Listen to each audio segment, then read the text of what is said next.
Hi, Eric. Hey, How you doing? I'm exhausted.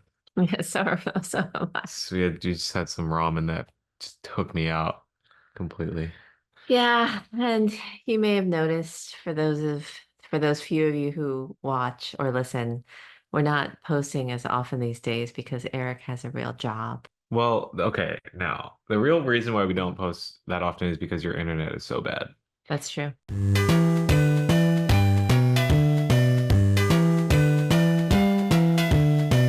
So anyway, hi, we're here. This is episode 20 of the Mom and Eric podcast. And today, we decided that we wanted to do something more than just one movie. So we are going to talk about we're in our hotel room right now, by the way, in case you're wondering. This is our hotel in Santa Barbara. We're visiting Eric in his grown-up life. But anyway. Yeah. And as Eric mentioned, we're somewhat destroyed because we had ramen for lunch and now we're very sleepy. So anyway, today for episode 20, we are going to talk It's about just a great way to lead into an episode. yeah. Yeah, we're just like in the perfect Exhausted. mood to do this. No, we But we're going to talk about a topic that I hope that many people are interested in, which is Lord of the Rings. yeah, Lotr. I'll talk about these movies any day. Lotr. That what was this? It's not That a, was R, I think. okay, That was okay. R. Anywho, we're going to talk about we're going to talk about Lord Are of we the talking Rings. about Lord of the Rings? Yes. Okay. We're going to talk about Lord of the Rings. And then we are also going to talk a little bit. I think we want to make this a little bit more than the Lord of the Rings because we're going to talk about Peter Jackson. So we're going to talk about how I was supposed to watch the Hobbit movies but didn't and why I didn't. So, but anyway, let's first start with Lord of the Rings. I'm sure Eric has a lot to say about the Hobbit because he's been riding me on not watching those for a very long time. Anywho. Yeah. Okay, so let's start with Lord of the Rings. This was the trilogy that was done by Peter Jackson of Wingnut Studios. I think that they first started appearing in 1997 around then. I feel like I started watching them with Dad just after we were married. I mean, you were definitely too young to catch them in the theaters the first time around. And anyway, I want to talk, obviously, the Lord of the Rings trilogy is iconic, and there are huge Lord of the Rings fans out there, huge fans of the books by J.R.R. Tolkien. What's interesting to me about such iconic books like that is that people obviously get super itchy about adaptations. You know, they get really worried about whether or not the director is going to screw up, their beloved canon of literature Yeah, because they were popular books way before they were movies, way right? before they were movies, way Gotcha. before they were movies. And so I actually think that what's interesting is that the success of a director to me is usually measured by whether or not the fandom for the books increases after the movies come out. You know what I mean? So like it doesn't do anything to like so now, for example, in New Zealand, which is where the movies were shot by Peter Jackson, there are all kinds of Lord of the Rings tours. They apparently rebuilt the Shire and Hobbiton after they destroyed it after they took it down after the movies and then they rebuilt it because it's just become such a huge deal and people go to all these iconic movie locations. I will say that I read the books when I was quite young, I think still in middle school. And I thought they were really boring and drawn out. And what's interesting to me is that after watching the movies, this is a sign of how successful the movies were for me. After watching the movies, I went back and reread the books actually many times and loved them much more. So to me, the movies and the books complemented each other beautifully. And I think that there are a lot of reasons for that. I do think that Peter Jackson was fairly faithful in adapting the books. And he was also judicious about what he left out. He essentially did what a lot of people said Denis Villeneuve did with Dune, which is Dune. They're very dense books, but Denis Villeneuve was very discerning in terms of what he cut out and what he chose to capture, like what he felt would be the most cinematic to do versus what he felt would be like, okay, we don't need that, Yeah. And so there are long sequences in Lord of the Rings. Well, not a ton, but there was quite a bit that was cut out. And I think, but at the same time, he was really faithful to the books, and he had that space to do it because he's made these three insanely long movies. So let's talk about the movies themselves. Let's talk about what we like about the movies, what we thought the movies did well. But do you want to talk? Well, I also I haven't read the books. I tried reading a very long time ago in high school, I think, Mhm. and they were so complicated and jargony. Like I couldn't. They would talk about like going across like a bridge, or they'd enter some town, and then all of a sudden we'd have like 10 pages of like the history of the town and why they were there, or how they came to be. It was like way too much, and I couldn't like so much because I had seen the movies or I think I'd seen the movies at that point, so it was too hard to follow. Video games have a very similar problem. I mean, even with things that are not based or adapted, like sometimes they'll just give too much information, and sometimes people like that, and I think that's cool if you like that, because especially because it's fictional, and it's kind of amazing that people are able to create, and Tolkien's able to create a world that's so dense and realized. But like that's the type of thing that should be optional, because everybody knows that story's better. Like just stories appeal to everybody. So if you're not in service of that, then What are you like yeah, doing? what are you doing? And video, in the sense of video games, like those logs, or like those things about the world should be like put in like a book somewhere that you could like open and read if you Right, want. right. But like for Too you, much world building. yeah, for you to be forced to read it is a lot. And so I did read The Hobbit though, because The Hobbit was one book, and it was Super nimble. super. It was just not that. No, Like it's not I that. think probably because it was written after, right? And it was written after, I right? don't know actually. I think I it thought it was. was. Oh, I thought it was a I think prequel. it's It is a prequel, but I don't know when it was written. oh well, We should look that up. yeah. I'll look it up right now. But I think I would assume it was written after, because they just skipped a lot of the world building stuff to tell you a good story. Oh, really? Um I always assumed that it was written first as kind of a teaser. The Hobbit was written before The Lord of the Rings. oh, no way. Well, okay, wait. That's crazy. Yeah, and there's a backstory behind the adaptation of The Hobbit. The Hobbit also had unsuccessful adaptations, although I Oh myself yeah, no. love that I 1987 oh, cartoon. I shouldn't even watch that. So anyway, We'll so focus on the movies first, and but Peter Jackson wanted to do the movies first. That's the deal that he got. Remember, by the way, Peter Jackson had only made one movie really before this, or maybe two, but he was only starting to become known with a movie called Beautiful Creatures, which starred Kate Winslet, and he was well regarded, but there's no reason he knew that he had to really prove himself. But he wanted to do this in a really ambitious way, you know? So in other words, for him to get a three picture deal, I think that was always a little precarious. And the only way that he pulled it off was he shot all the films together. So that's one.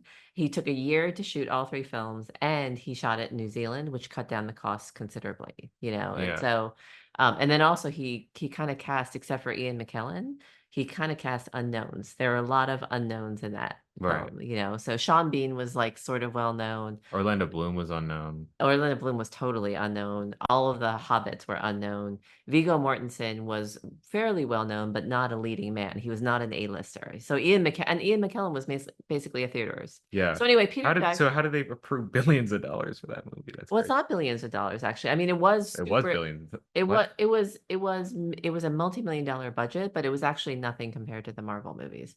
So they did a lot of things. They did a lot of things on the cheap. They did. And And so and in particular it was the fact that you should know this location shoots were much oh cheaper in New yeah, Zealand yeah, than they were to, you know, to do a location shoot in, for example, yeah. Colorado, for But example. they made a entire house like complex for Yes. them to Yes. edit the movie in, which I always was so envious of. Yes. That's so we watched the DVD extras in a class one time, and it looked like so much fun Yeah. because you could just the sound editors and editors were all in the same place, and you could just like go to the next room and like ask about stuff, and it just seemed like so much fun what they were doing, especially for the sound design for the movie. Yeah.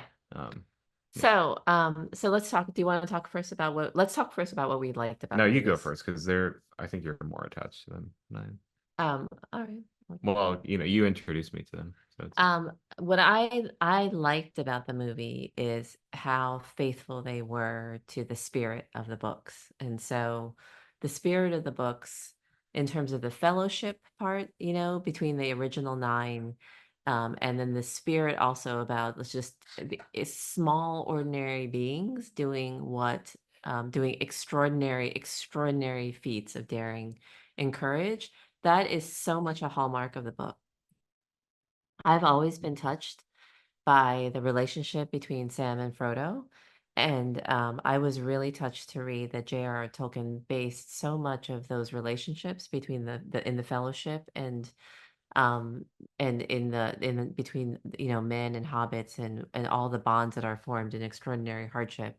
But he based that on his own experiences of World War One. So he saw so many of his closest friends die in the trenches, and World War One as a visual is just so different for me than World War Two, because World War One was not as aerial as World War Two, so there weren't as many bombs dropping, and instead there's a lot of sort of on the ground fighting in trenches using poison gas and things like that. And so, in other words, the deaths were all death is horrible and all war is horrible, but I think J.R.R. Tolkien really infused that spirit. So he portrayed the books portrayed the Shire as this beautiful oasis, where hobbits were living their beautiful, ordinary little lives where they love to eat food. And basically, all the forces of darkness were surrounding them, and the hobbits were allowed to exist because of protectors that they didn't even know existed. So they did not know who Strider was. They didn't know who the Rangers and the Dunedain were, and all of these like mythical figures that were basically descended from this legendary race of men that were protecting, keeping the land safe. But then once they were called upon to do this extraordinary task, they rose to the challenge, and I thought that the whole storyline was carried through really, really beautifully. So when I was watching the movies, all three of the movies, the escalation of the battles, the in Fellowship of the Ring and in especially in Two Towers and then in Return of the King, I normally get really sick of drawn out battle scenes, and I have a bone to pick. And I did see a good chunk of the Battle of Five Armies, the Hobbit film. really. Yes, I did. Oh, I caught it on TV the other day. That's when I was starting to take notes for this podcast, and I was just like, some battle scenes are just so painfully drawn out. But in this case, the battle scenes were, to me, thrilling and consequential, not overly drawn out. They had the right amount of pacing and suspense. And for me, the most thrilling moment is the Riders of Rohan, obviously coming down the hill when they do doo doo, yeah. when they blow their That's such a triumphant iconic shots. moment. Yeah. Yes. But it's a triumphant moment. It's incredible, but it actually isn't in the context of things because they all get like I mean that's when Theoden dies, like after he rides down the hill. Yeah. And so I guess my point is that all of the battle scenes have this air of futility to them, that they're going up against impossible odds. And here is where the greatest triumphs of the sphere, the courage, well, people will overcome their horrible fear, their horrible circumstances. And so I think that that is beautifully done, as well or better than most war movies I've seen, And so it's done in service of what is an incredibly epic storyline for me. So I that is the thing that I love the most is the relationships and what's at stake and the journey. Like what's really at stake is the fate of these people, and the consequentiality of it is what I think was beautifully captured. Yeah. And I think that the natural scenery of New Zealand was so impressive. I have a few notes on the production design, which I'll talk Oh, I'll okay. wait until we talk about what we didn't like about the movies. But why don't we talk about Oh. yeah. Yeah. Oh, I guess okay, if we're sectioning off. We are sectioning it. So that's why I asked you. I'm facilitating this. Well, it's hard for me to do that. It's But hard for you to say well, what I you because did I, like about I talk about things just as they come to mind, it. so I can't. You Um can go ahead if you have. well, I'm just mainly like most of my love for Lord of the Rings honestly just comes from really the last movie because I've Return of the King rewatched is the yeah, best. I've rewatched Return of the King so many times and I've rewatched Fellowship and Two Towers way less. And I think I've watched Fellowship as much as because Return of the King. yeah, because all of them are marathons of movies to watch. They Like are. if you're gonna watch one of them, you might as well watch the best one. Um, and That's true. because we only had them in the DVD extended cut versions, so that was the only way I was watching them. And if I was gonna do that, then it might as well be the best one. And I think the other two are just as amazing as Return of the King. They both, or they all have all the themes you talked about, especially with the characters and being consistent and all that. It's just that it's all setting up to that one spectacle, that the one movie that swept the Oscars and just had everything you could ever want.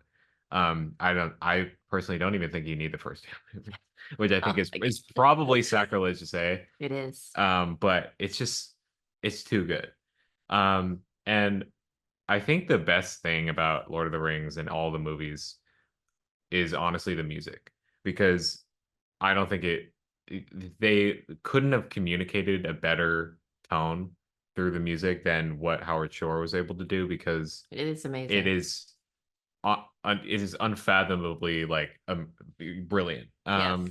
And so much so that like I can still hum the theme like of the evil part, like when yeah, you da da da da da, like when they're in the march, da da like it da. is so incredible how he was able to make the most triumphant and hype like battle music Yes, contrasting with like the most gentle and loving theme of the hobbits when you're in the Shire, and yes, it's so familiar to the yes. point where they're going, them coming back to the Shire, it feels so much more impactful than it probably would have if it didn't have that sort of Yeah, theme. yeah. So that's where a lot of my love comes from. And then I think Howard Shore did an amazing job. I yeah, agree.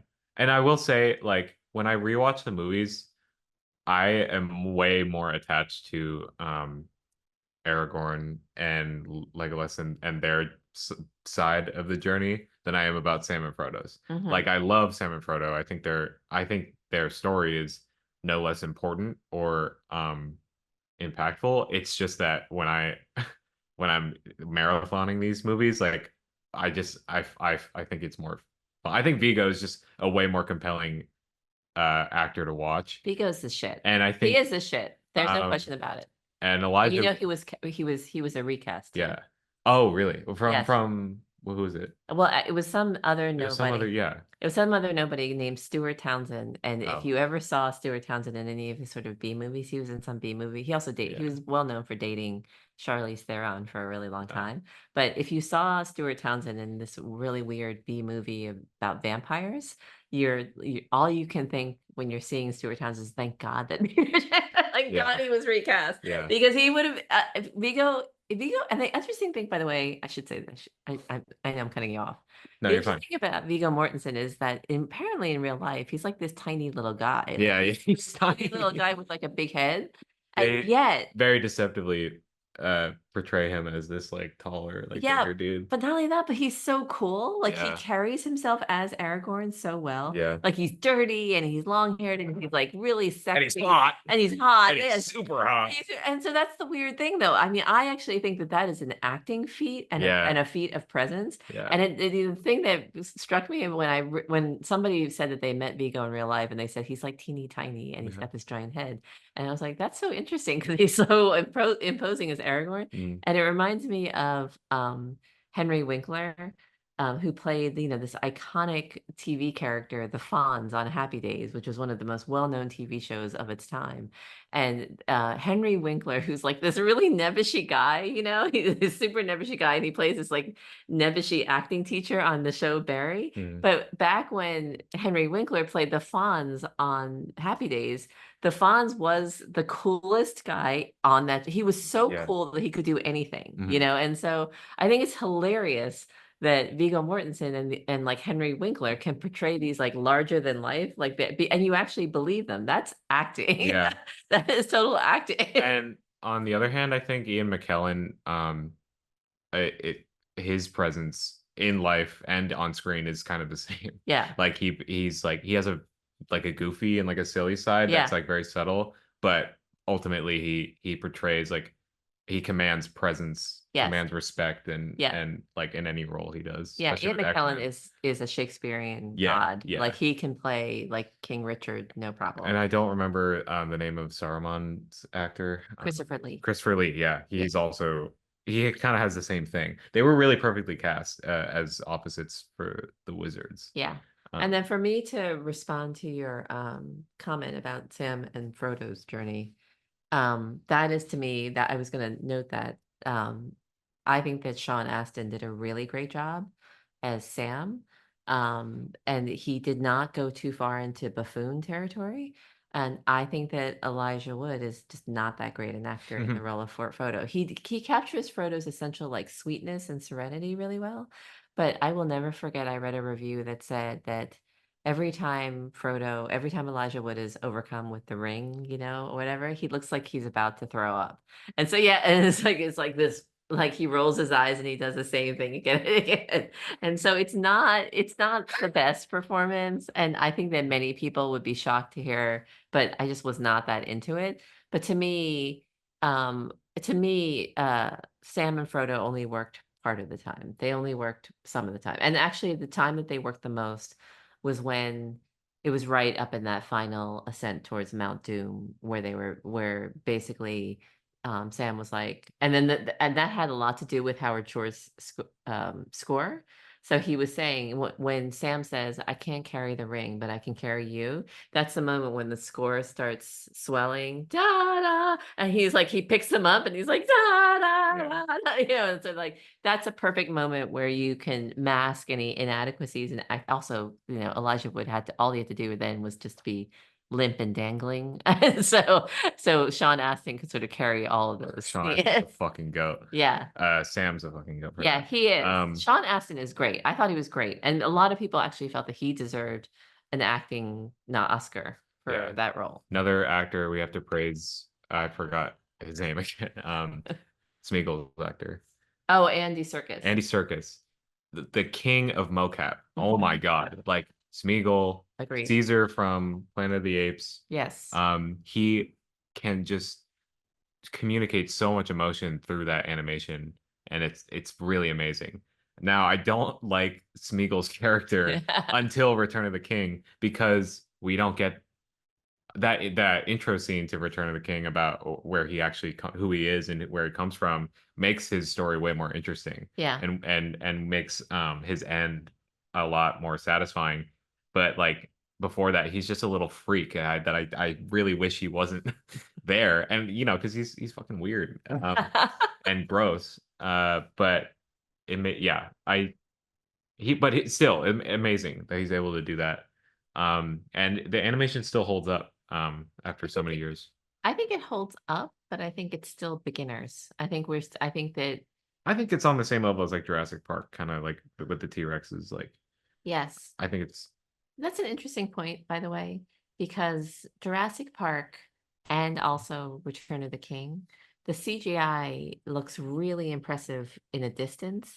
And it's when you're trying to look at a character close up that it just starts to get a little wonky. yeah. There's something about the surface and the three-dimensionality of it that just doesn't hold up. They've now perfected everything to Does that do make with sense? that. Yes, yes, it does. Like perspiration and like Yes, and skin, like follicles, right. It's all gotten that. better, is It's what I'm it's saying. I it's don't so think much it's better. perfect still, but it's gotten Yeah, better. It's gotten a lot better. I still because feel like yeah. Gollum is a little cartoony, a little like 2D. Sure.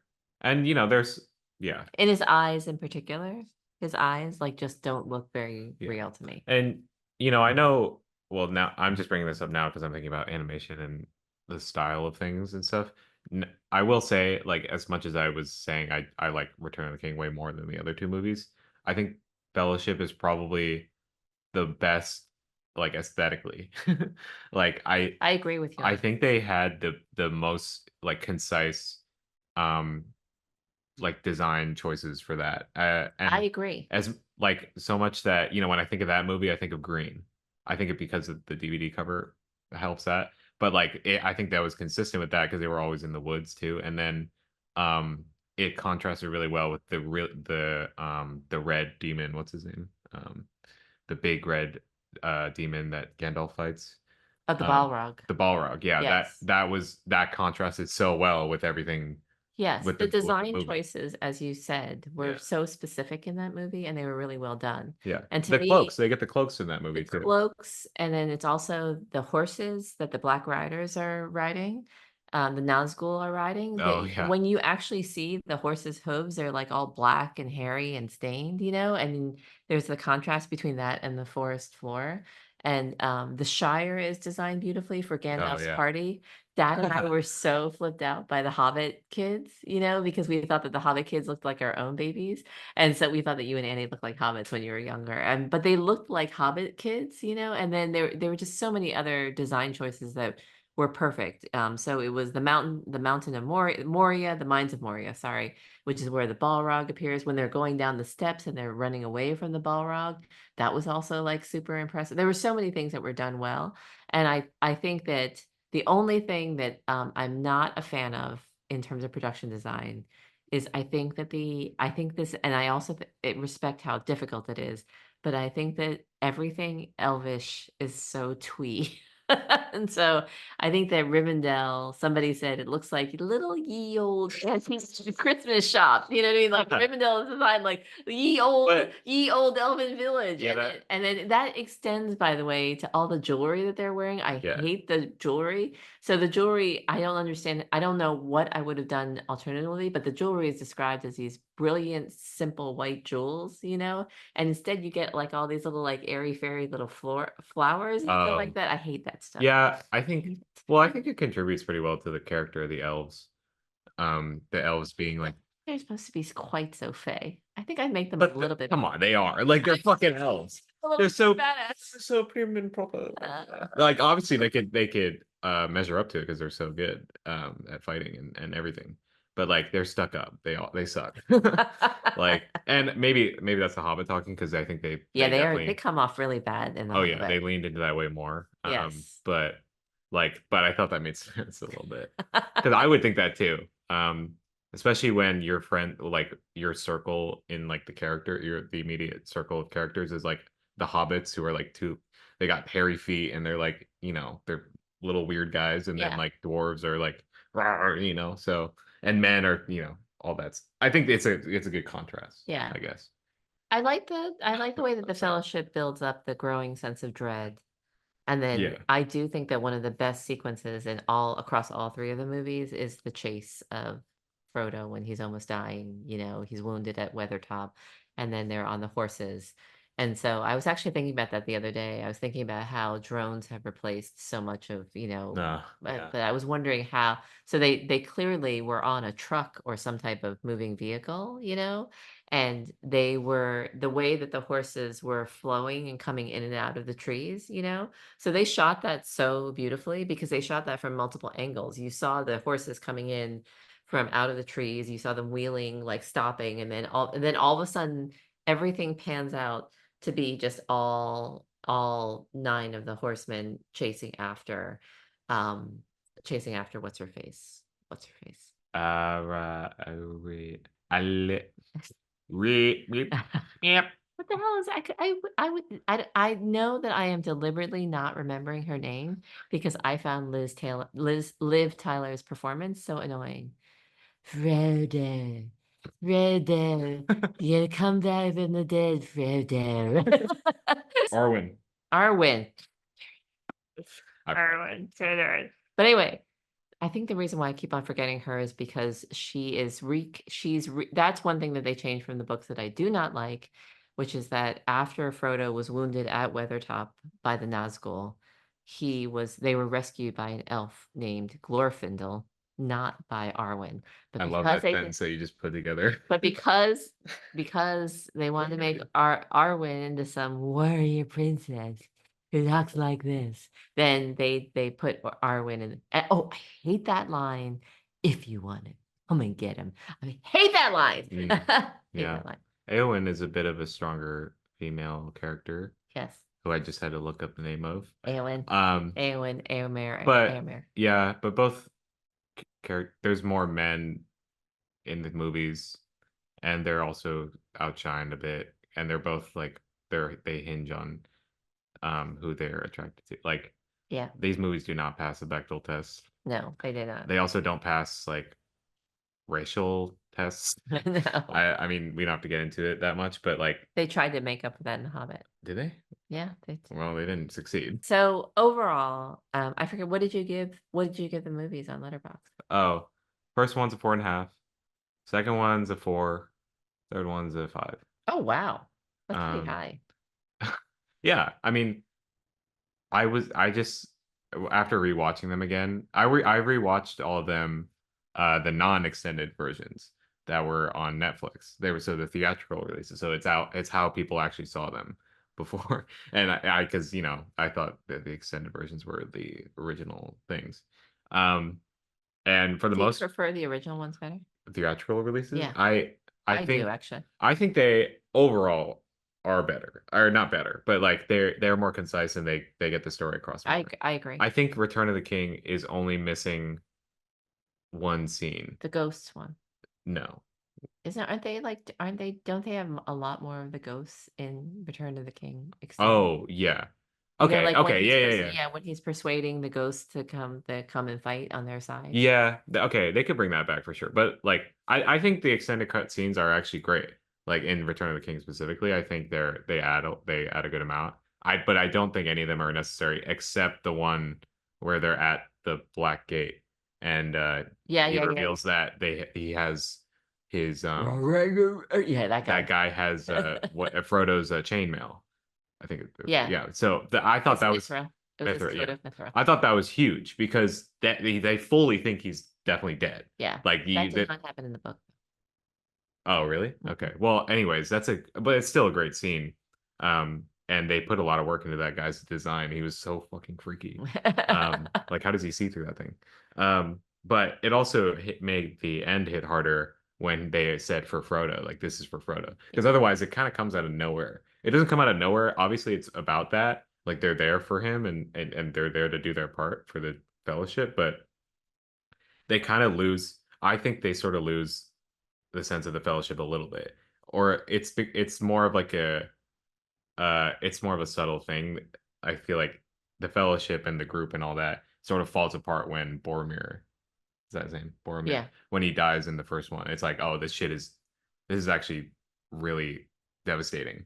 And like this is not like this fun little group that we're yeah, putting together to do yeah, this little quest. Like it's sort of we sort of forget that and it's just like, okay, we gotta fucking buckle down and do this mission. yeah. But I think that the extra little scene like that, and then that adds to the for this we do this for Frodo, like that makes it come back a bit. Yeah, there was this one thing, the books there was a lot more emotion in the books about the splitting of the fellowship when Boromir died, because Aragorn was so torn up. Number one, he kept the reason why Boromir died, that he tried to Oh take the yeah, ring yeah, from everybody else. yeah, And then he just felt so sorry for Boromir that he was overcome like that. yeah, And then he felt so anguished about the fact that Frodo had found it necessary to split off. So he was debating whether or not to follow Merry and Pippin or yeah, to yeah, follow Frodo and Sam, and he finally decided to let Frodo and Sam go forward. But that sort of haunted him. yeah. And It's a lot so of trust. it's a lot of trust, right? And he said, "I'm going to try to rescue what I can and let Frodo pursue his mission on his own way." By the way, I can go on like this for hours, meaning we should probably move on Yeah, because I can talk about what's in the books versus what's in the movie. yeah. So overall, But I think that's valid. I think you because I that brings a lot of information I don't personally know. So so let me just sum it up.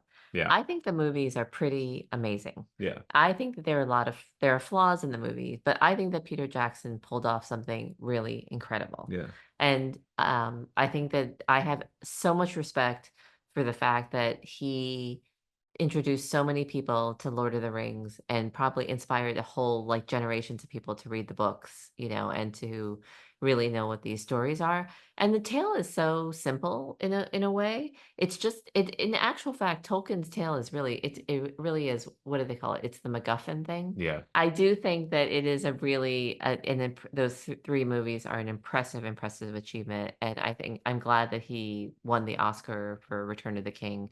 Oh, one more note on the production design. I was not a huge fan of Rivendell, not a huge fan of the elves.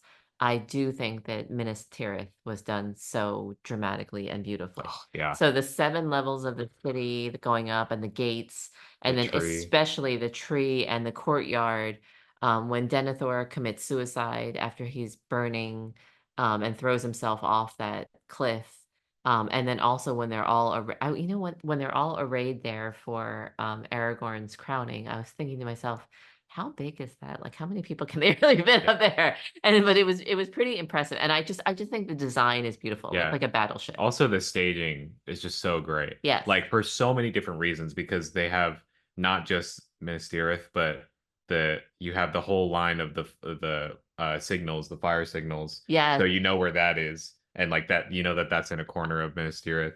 Obviously, Thank you for saying that because that's that is my favorite that's sequence. mom's favorite It's scene, my favorite and sequence. it's now my favorite scene because it's just so cool. Yeah, It's and so by the so way, cool. the Another music moment too. yes, the music is like the swelling of the strings, Yeah, like yeah. a string And orchestra then going. the horns. You're Yeah. looking, oh, I want to watch it Something right now. something that all the movies get so well is just a giant sweeping helicopter shot with Yes, music and showing something that's compelling in this on the screen. yes, Um, but anyways, back to my point about staging. You know, you have that, and then you also have it's like pointing to Mordor. Like yes, so you know where Mordor is, like that's like where the danger is. You right. see And then it. it's right in front of the battlefields Yeah, because too. Gandalf and Mary Right. are looking out, and it's right in front of the battlefield, and that's where the little lake village is, Yes. and that's where that giant battle happens. A pretty underrated like battle. Um, and then you just have that whole wide plain for it's I think it the was finale Pippin, is not going to be Mary, amazing. but yes, Oh, Pippin, yeah, sorry. because Mary was Mary's the other. Mary's it was in Rohan. the correct. Yeah. Anyways, I tried to so keep them many, straight. yeah, so many. So it is incredible that they were able to have something that's so nerdy, so meaty, so dense, like Yes. in just like lore that doesn't fucking exist Yeah. on any plane. Make it so digestible for anybody to love, and then also just make it a technical feat Yeah. of movie making. Yeah, that's what it is amazing to me actually, which is that that's why I think that it's an amazing achievement, Yeah, is that those are dense books. That is the densest world building that you can possibly imagine. Fairly straightforward plot, but really dense books, right? And multi-layered worlds, and languages that Tolkien built. So to translate that into a visual sense, a visual place, right, where you have to build Mordor, you have to build, the fields of Pelennor, you have to build Rohan. I thought Rohan looked really sparse compared to the other lands. And then but everything has its sort of motif, and then everything has to be brought together with acting and also with the music. I think that Lord of the Rings was astonishingly successful at executing and bringing a vision to life. yeah, And so I would say that in terms of I do have issues with the movies, but I think that they are like 90% successful at what they set out to do. yeah, And for the size of the material, the source material, that is a formidable achievement, yeah. you know. It is. So let's talk about The Hobbit. Sure. So Eric really wanted, because this is sort of a Peter Jackson's Lord of the Rings type of we wanted to do sort of Peter Jackson's achievements, I think, in a more holistic sense. Although Lord of the Rings is plenty for him to sit back and I think rest his career. this can mainly be about Lord of the Rings, but Yeah, we'll it can yeah. mainly be about Lord of the Rings. Eric's thought though that I was being such a whiny baby. Jack's groaning it off in the side because he's tired of us talking so much. But anyway, Eric thought that I was being just a whiny baby about refusing to watch any of the Hobbit movies. I've reflected on this a lot. Oh, you have? Yes. Okay. So, I want to say I did love The Hobbit as a book. And it's a very light little novel compared to The Lord of the Rings, and it's just very nimbly told. And it also it has a sort of delightful, lighthearted spirit to it. So Bilbo as a character is sort of where you really get the first introduction of the comic undertones of, like the hobbits are always saying and doing really goofy comic things in the Lord of the Rings too. So there's a lot of jokes in the books that were actually did not make it into the movies, and I'm sad about that.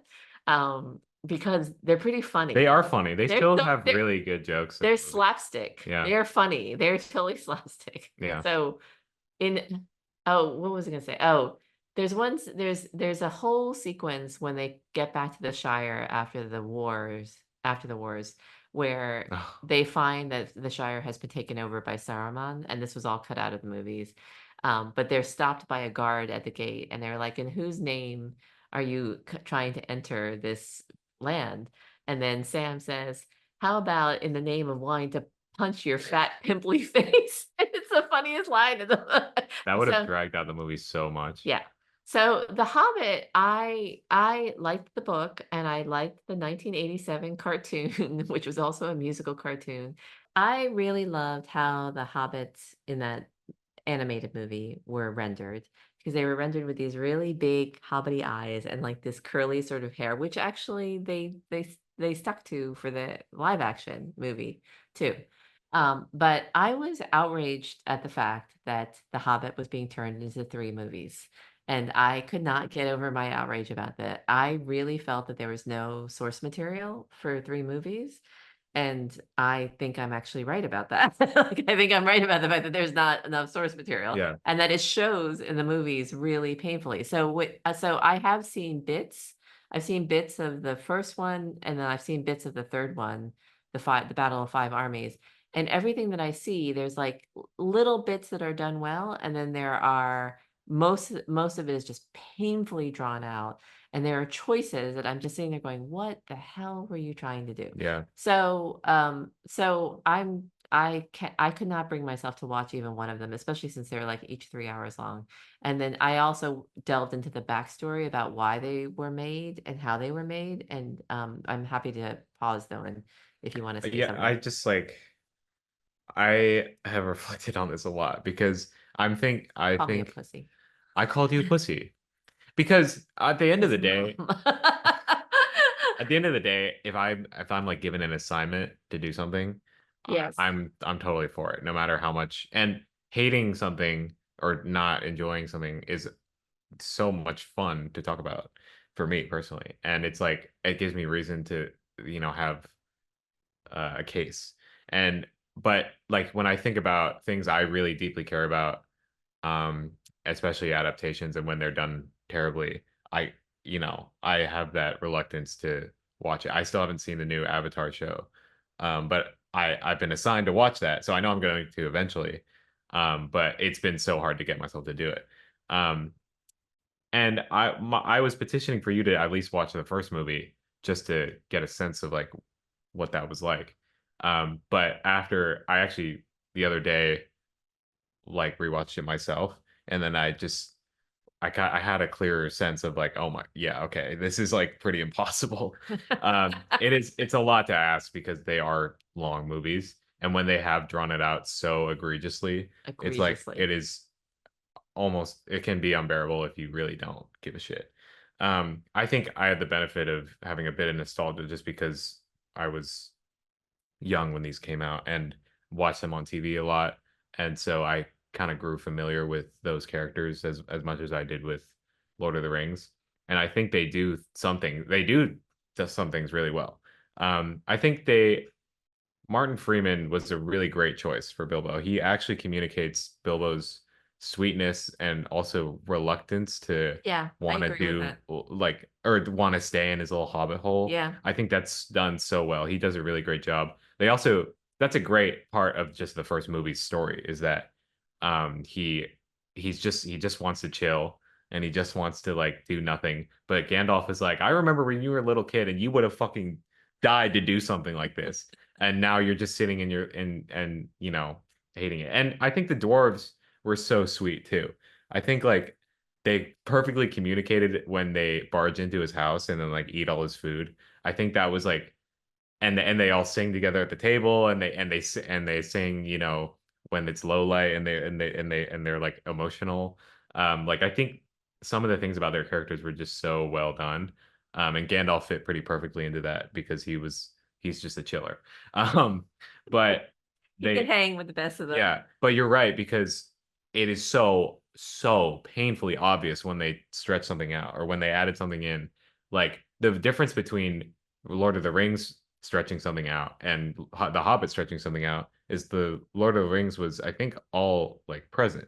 It was all like in one timeline, right? Like that Correct. was they rarely ever like flash back. And if they did, they were gonna give it enough attention and The only time thought. they flashed back was that The story of Smeagol scene, yeah, and I think they flashed back a couple times when they were showing the history of like the ring and that's it. like it Yes. went into a river and all Yeah, that. or So when he was telling yeah, them also when he was telling them about his research, yeah. in the origins of the ring. That's it, Yeah, and the first Hobbit movie, they go off on some like the history, like this battle. The dwarves had the golds for days, and they lived in a mountain, and it was all peaceful until one day when Under it's wonder. like too much.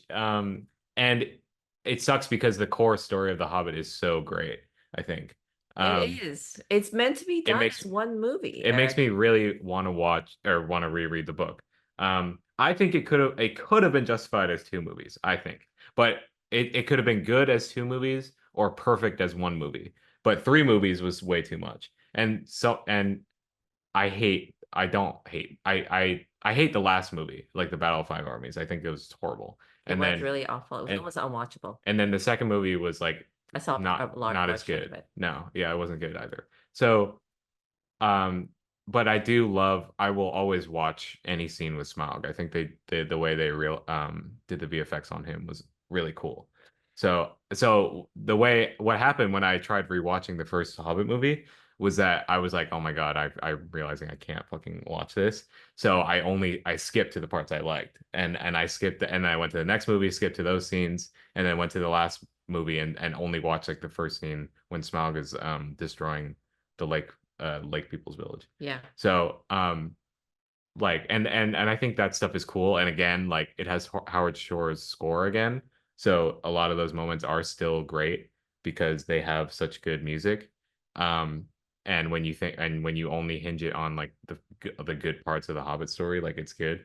But as movies themselves, and Legolas is in the movies for some reason. He fucking does not need to be there. Does not need to Um be there, especially looking older than yeah, the Lord of the and then Rings. they added Evangeline Lilly as an elf character who kind of Made sucks. up. She Yeah. sucked. Um, She really a sucked. lot of a lot of the sort of sacrifice and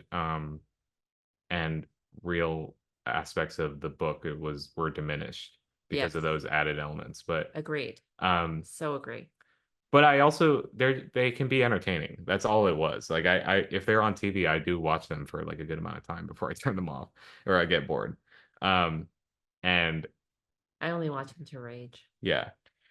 I only watched the Battle of Five Armies like for 45 minutes the other day Yeah. just to rage about this on this podcast. Yeah, but I compare this to the Star Wars prequels too, because you've only seen Phantom Menace, but everybody my age knows that the prequels are held way closer to our hearts than any than you, especially. So, and that's just because of nostalgia, I guess. But these movies are spectacles still, even if they get a lot of things wrong.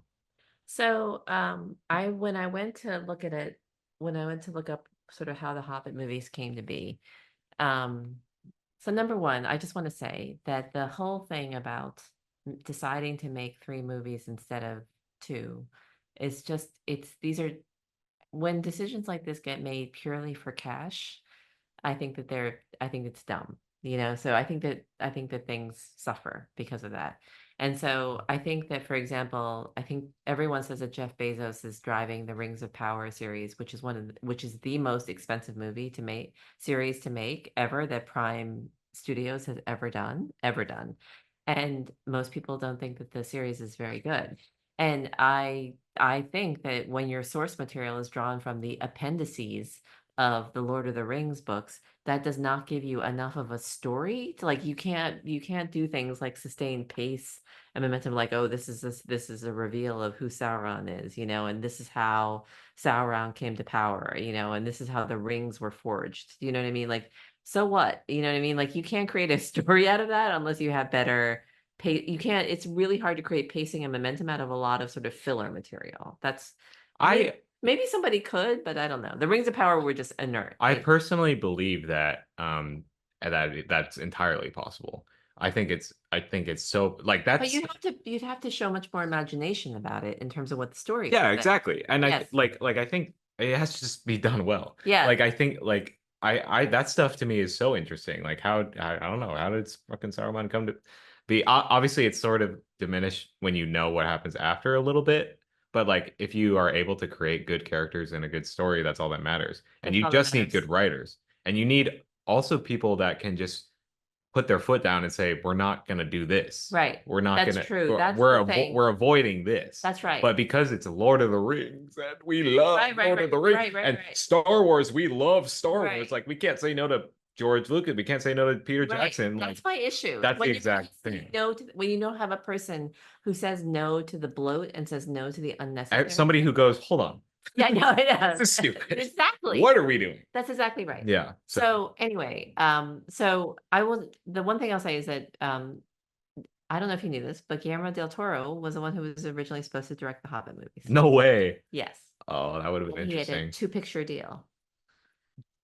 What? I didn't know that. That's Yes, he sick. had a two-picture deal. All right. Well, maybe. And so Peter Jackson, and so Guillermo del Toro got a conflict, and so Peter Jackson was brought in, and he was brought in, and he managed because of the success of the Lord of the Rings, Yeah. he managed to, or his agent or whatever, who he himself managed to extend it into a three-picture thing, which he later actually realized was a mistake. Oh no, He really? did, yeah. Mm. And the other thing that he really hated was that he was given no time to do pre-production. So Guillermo was pulled out, Peter Jackson was put in, and Peter Jackson had no time to think through the pre-production of like what this series would be. He just argued for a three-picture deal without knowing. That's Oh, why well, then there you go. there you go. He just didn't know how to execute on he it should have been two pictures. It You should have have to been plan two that or one. shit. I know. And he was really upset about it. He had later on admitted that it was one of the worst movie making experiences that he ever had because he was not there, he got the three-picture deal, but he wasn't given the resources. Yeah, and Excuse me. sorry. And something that breaks my heart, and I've said this to you many times, something that breaks my heart about those movies is how Ian McKellen really hated doing those movies. Because there's just I literally saw a video last week of him just breaking down in front of a green screen because he was talking to nobody. Um, Right. like he literally was saying a line and then he messed up and then he like shook. He like had his face in his hands, and like the camera people or whoever was behind the scenes was like, "It's okay, like take your time," like that Okay. stuff. They loved making the Lord of the Rings Yeah, movies too. They loved it. yeah. And people in the The comments were questioning like, why didn't they just do the same thing they did for Lord of the Rings with perspective and right. making them look smaller? Why did they have to just green screen replace them or Right. whatever? So So basically I think the phrase for this is when you say somebody says you get out way uh, too far in front of your skis. So that's the phrase, like you get too far in front of your skis, meaning like you think that you're just skiing down this mountain, but then all of a sudden you're just like yeah, you're toppling into yeah. it. So that's what happened. So I think your Shitty movies. I think your visceral frustration is justified for sure. Um, I just I think it's just watching a movie. Like I just think like you could I think buckle down a bit more. I I know, mean that's like a similar issue we have. but no, no, no. I want to address that point, which is, and I think that this is actually might be a good concluding point to end on because we've been going a while, haven't we? I don't know. Who cares? Okay. Um, I just want to say this, which is I don't think it's just watching a movie when it's about something that you love. And I love The Hobbit. Do you know what I mean? Like I don't I it's just how you're so reluctant to see the the Avatar series, the live action series, because you love that series so much. That is what's fueling your reluctance to sit. Yeah. And so I love not I'm not so wedded to that animated version, but I love the book, The Hobbit, very much. And it would be horrific.